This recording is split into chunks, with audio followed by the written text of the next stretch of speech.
ഡൽഹിയിലെ സ്കൂളുകളിൽ പരിശോധന നടത്താൻ നിർദ്ദേശവുമായി മുനിസിപ്പൽ കോർപ്പറേഷൻ. ബംഗ്ലാദേശിൽ നിന്നുള്ള കുടിയേറ്റക്കാരായ കുട്ടികളെ കണ്ടെത്താനാണ് നിർദ്ദേശം. ഈ മാസം 30 മുൻപ് റിപ്പോർട്ട് സമർപ്പിക്കണം. ബൽറാം നെടുങ്ങാടിയുടെ വിശദാംശങ്ങളുമായി ഡൽഹിയിൽ നിന്ന്. ബൽറാം, വിവരങ്ങൾ എന്തൊക്കെയാണ്?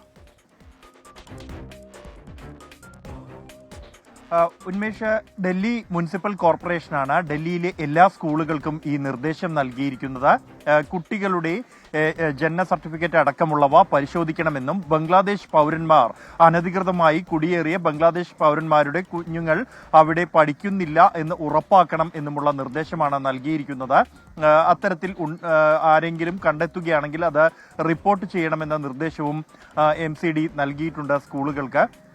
ഇതനുസരിച്ച് ഈ മാസം 31 മുമ്പായി പരിശോധന പൂർത്തിയാക്കി റിപ്പോർട്ട് സമർപ്പിക്കാനാണ് MCD ആവശ്യപ്പെട്ടിരിക്കുന്നത്. രാജ്യവ്യാപകമായി ഈ ബംഗ്ലാദേശിൽ നിന്നുള്ള അനധികൃത കുടിയേറ്റക്കാരെ കണ്ടെത്തിയ ഒരു പശ്ചാത്തലത്തിലാണ് ഇത്തരത്തിൽ ഒരു നിർദ്ദേശം ഡൽഹി മുനിസിപ്പൽ കോർപ്പറേഷനും സ്കൂളുകൾക്ക് നൽകിയിരിക്കുന്നത്. ഭീകര സംഘടനകളുമായി ബന്ധപ്പെട്ടവർ അടക്കമുള്ള ബംഗ്ലാദേശികളെ കഴിഞ്ഞ ദിവസം അസം, ഉത്തർപ്രദേശ് തുടങ്ങിയ സംസ്ഥാനങ്ങളിൽ നിന്നും അറസ്റ്റ് ചെയ്തിരുന്നു.